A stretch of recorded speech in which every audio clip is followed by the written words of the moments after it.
Hi guys, Raja Saab movie చూసారా? నేను చూస్తాను బాబోయ్. ప్రభాస్ గారి లాస్ట్ మూవీస్ అన్నిటి మీద ఉన్న ఇంప్రెషన్తో ఒక అభిమానిగా సినిమాకి వెళ్ళాను. రాజాసాబ్ సినిమా చూస్తాను. కానీ సినిమా గురించి మాట్లాడాలంటే ముందు ఖచ్చితంగా కొన్ని పాజిటివ్ పాయింట్స్ చెప్పాలి ఫస్ట్. దాని తర్వాత సినిమాలో ఎలా వెళ్ళాలనేది ఆలోచిద్దాము. ఫస్ట్ ఈ సినిమాలో పాజిటివ్ పాయింట్స్, కొన్ని కంప్యూటర్ గ్రాఫిక్స్ ఉంటాయి, పర్లేదు, బాగానే ఉంది. తర్వాత సాంగ్స్ ఉంటాయి, దే ఆర్ ఓకే. సాంగ్స్ కూడా అంత మరి తీసిపారేసే అంత ఏం లేవు. ప్రభాస్ డ్రెస్సింగ్ స్టైల్ అద్భుతంగా ఉంది ఈ సినిమాలో. He looks too good. Prabhas అంటేనే హీ లుక్స్ టూ గుడ్. అసలు ఆయనకున్న చరిష్మా ఎవరు బీట్ చేయలేరు యాక్చువల్గా. ఫ్రాంక్లీ స్పీకింగ్, నేను ఈ రివ్యూకి వెళ్ళే ముందు ఒక ఫ్యాన్గా కొన్ని మాటలు చెప్పాలనుకుంటున్నాను. ప్రభాస్ గారు అంటే ఒక మంచితనం కనిపిస్తూ ఉంటుంది.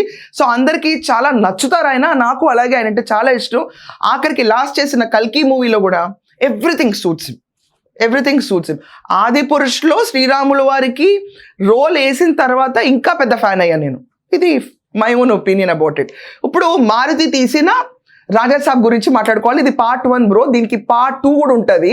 సో పార్ట్ 1 గురించి ఇప్పుడు మనం మాట్లాడుకోవాలి. ఫస్ట్ ఆఫ్ ఆల్, ఇది మనం చూసుకుంటే హిందీ, తెలుగు, మలయాళం, తమిళ్, కన్నడ ఇన్ని లాంగ్వేజెస్లో రిలీజ్ అయింది మూవీ. రాజాసాబ్ షోస్ అన్ని పడిపోయినాయి. తెలంగాణలో అయితే టికెట్ హైక్ లేదు, 300 రూపాయలకి టికెట్ కొనుక్కోవచ్చు. ఇది ఇంకొక పాజిటివ్ పాయింట్. సో హ్యాపీగా ఎక్కువ డబ్బులు ఖర్చు పెట్టాల్సిన అవసరం లేకుండా రాజాసాబ్ మూవీ చూసేయచ్చు. దీని ప్రొడ్యూసర్ వచ్చేసి మనం చూసుకుంటే పీపుల్ మీడియా ఫ్యాక్టరీ వాళ్ళు. నాకు ఒక చిన్న రిక్వెస్ట్, ఈ సినిమా తీసే ముందు టీజీ విశ్వ గారు, మీరు స్క్రిప్ట్ చదివారా? స్క్రిప్ట్ చదివే ఈ స్టోరీని యాక్సెప్ట్ చేశారా? అంటే చెప్పాలి కదా. ఇంకొకసారి మారుతి గారు ఇట్లాంటి అడ్వెంచర్లు చేయాలంటే కొంచెం ఆలోచించుకుని చేయాలి. కొంచెం క్రియేటివ్గా వర్క్ అయ్యే మూవీస్ కానీ ఆయనకు సరిపడా మూవీస్ టేకప్ చేస్తే బాగుంటుంది. కానీ ఈ సినిమాలో మనం చూసుకుంటే ఫ్లాష్ బ్యాక్ ఎలిమెంట్ ఉంటుంది. ఫ్లాష్ బ్యాక్ ఎలిమెంట్, రాయల్టీ, దాని తర్వాత తాతగారు, ghost, horror comedy movie Rajasaab ఇక్కడ. సో ప్రాపర్గా చూసుకుంటే కనుక సెకండ్ హాఫ్ అనేది not worth watching. Part 1 end ఎప్పుడు వస్తుందని ఎదురు చూస్తూ ఉంటాము. అండ్ బ్యాక్గ్రౌండ్ స్కోర్ ఉంటుంది తమన్ది. లిటరలీ నాకు ఈసారి అనిపించింది, ఇదివరకు దాకా తమన్ మ్యూజిక్ ఎంజాయ్ చేసింది నేనే. ఈ మూవీలో తమన్ బ్యాక్గ్రౌండ్ స్కోర్ వింటే మాత్రం తల నొప్పి వస్తుంది. అంటే నాకు ఫ్రస్ట్రేషన్ లెవెల్ పీక్స్కి వెళ్ళిపోయింది, ఎప్పుడెప్పుడు మూవీ నుంచి క్విట్ చేయాలని చెప్పి. It was very irritating. First హాఫ్లో అయితే మరీ దారుణంగా ఉంటుంది background score. And horror comedy execution అయితే అస్సలు పండలేదు. ఇక్కడ వీక్ స్క్రిప్ట్ అయింది, దాని తర్వాత వీక్ ఎగ్జిక్యూషన్ ఉంది ఫిలింకి. ఇవన్నీ చూసుకుంటే హారర్ కామెడీ మిక్సింగ్ అస్సలు బాగాలేదు. రామోజీ ఫిల్మ్ సిటీలోనే చాలా వరకు షూటింగ్ చేస్తారు. అదే ఊరు, అదే హైదరాబాద్. కొంచెం ఎగ్జిక్యూషన్ చేసేటప్పుడన్నా, జనాలకు మాట్లాడేటప్పుడన్నా కొంచెం రియాలిటీగా చూపించుంటే బాగుండేది. అది అట్టర్గా ఫెయిల్ అయ్యారు ఈ సినిమాలో. ఈ సినిమాకి ఏది వర్కౌట్ అవ్వలేదు యాక్చువల్గా.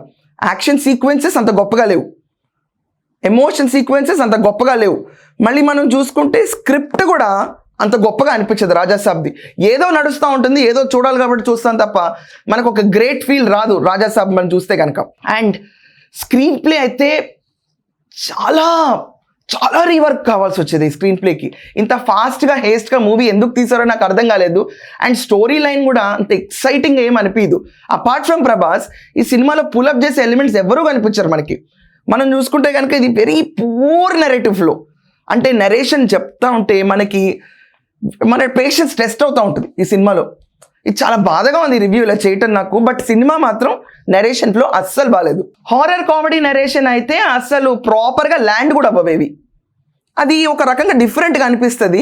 చాలా సిల్లీ అటెంప్ట్ లాగా అనిపించింది మారుతిది మాత్రం ఈ పర్టికులర్ మూవీ చూస్తే. మనకి నిధి అగర్వాల్ ఉంది, మాల్విక మోహన్ ఉంది. వాళ్ళ రోల్స్ వాళ్ళు చేశారు, దే వర్ యావరేజ్. బట్ ఈ సినిమా పూలప్ చేసే ఎలిమెంట్స్ ఏమున్నాయంటే పెద్దగా చెప్పుకోదగ్గ ఎలిమెంట్స్ ఏమీ లేవు. ఓన్లీ ప్రభాస్ని చూస్తూ కూర్చోవడం తప్ప మనకి వేరే ఎలిమెంట్స్ ఏం కనిపించవు ఈ సినిమాలో. ఫస్ట్ హాఫ్ క్లైమాక్స్లో మాత్రం ఖచ్చితంగా ప్రభాస్ యాక్షన్ సీన్స్ మాత్రం ప్యాక్ ఉంటాయి. అది బాగుంటుంది ఫస్ట్ హాఫ్ క్లైమాక్స్లో. కానీ మిగతా ఏ ఎలిమెంట్స్ కోఆపరేట్ చేయకపోవడం వల్ల ఫస్ట్ హాఫ్లోనే ఎండ్ కార్డ్ పడిపోతే బాగుండు అనే ఫీల్ కూడా వస్తుంది మనకు ఖచ్చితంగా. ఇంకొకటి దీంట్లో ప్రధానంగా చెప్పుకోవాల్సింది ఏంటంటే ఇన్కన్సిస్టెంట్ విఎఫ్ఎక్స్.